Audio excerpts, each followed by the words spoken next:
Hello, everyone, and welcome to the WB Mason Coaches Report. I'm Jim Sheehan, joined by Hofstra Pride wrestling coach Dennis Papadatos. Coach, welcome. Good to see you again. Appreciate it. Twinsies. Yeah, nice sweatshirts. I like it. The Pride 2 EIWA matches over the weekend at the Columbia Tribe. The Pride defeating American 26-14, and before falling to the host Lions of Columbia 27-7. Your assessment of the first match, first of all, the winner over American.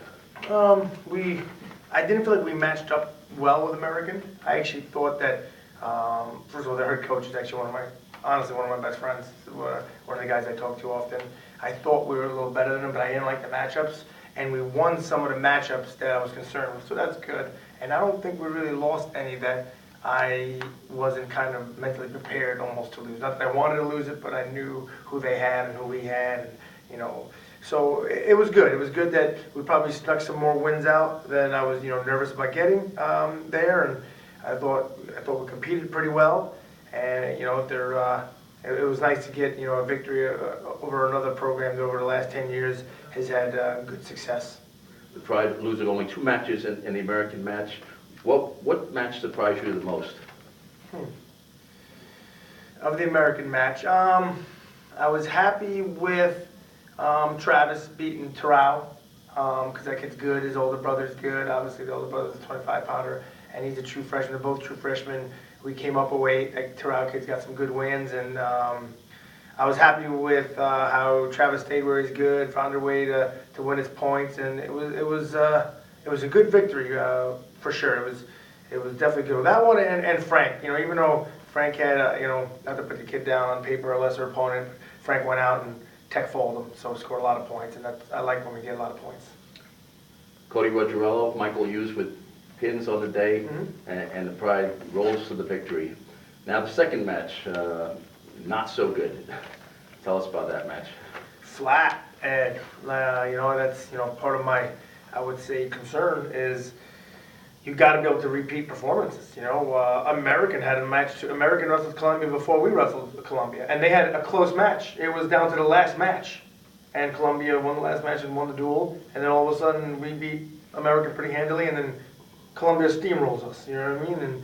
And you've got to be able to sustain your effort, sustain your commitment, sustain your conviction throughout the whole day. Because the national tournament, you're going to have 2-3 tough matches in a day, and Columbia was definitely better prepared to keep their eyes on the prize and their heads up more than we were. We kind of were treading water, and then we lost some heartbreaking close ones. Starting at 57 and 65, and then it just it felt like it took all our air out, and we just looked super flat after that happened. Yeah, I want to correct myself.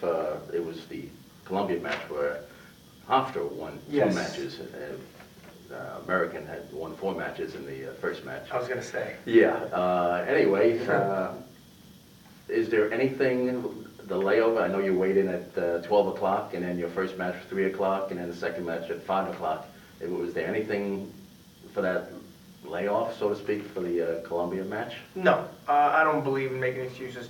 Here's why it happened. We weren't tough enough at that moment. Bottom line. So, guys, either get tougher and figure it out. And if that's a big deal, you weigh in at 12, and then you have to wrestle a match at 3 and then 5. You can't be tough enough to handle that. What are you going to do when your mortgage payments due, man? You know what I mean? So we got work to do, and we're getting there. But if it's up to me, we'd be there already. Okay, so the Pride 5-8 overall, 3-4 in the EIWA, and you're going out of conference this week against the Bronx of Rider University, a longtime Hofstra rival, ECWA opponent at one time, and then Hofstra goes to the EIWA, Rider goes to the EWL, but it's still a good rivalry. Tell us about what you're expecting this weekend. I always expect to win. There's no reason. We train, we try to do the right things in order to win. Obviously, from last year to this year, for whatever reason, Rider has a very good team this year. It's probably one of their best teams since I was in college. You want to know the truth? It's been that long that they've been as pretty good as they are. They've always had individuals. It seems like this year they really don't have any holes. And, this year was always supposed to be a little bit of a lull because of the guys who graduated last year. So it's going to be, a tall task.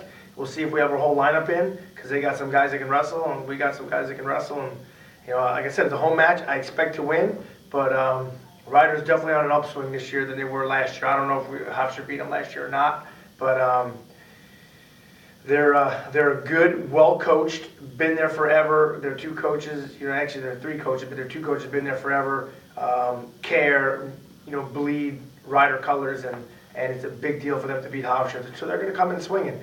So are we going to swing back? What do we have to do to be successful?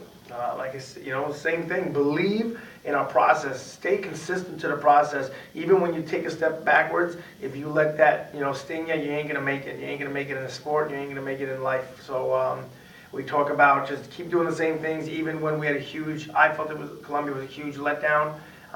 Even though that stuff happens, you now have an opportunity to take a huge step forward. You know, that's usually how life works. So. You know, consistent with the effort, consistent in the belief, and we'll be okay. This is not a hurdle that we can't jump.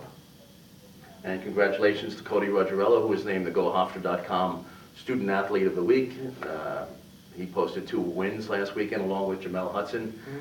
Once again, Hofstra and Ryder this Sunday afternoon, 1 o'clock at the Mac Physical Education Center, not in the arena, in the Mac Physical Education Center at 1 o'clock. Slim chance we may wear the same suit.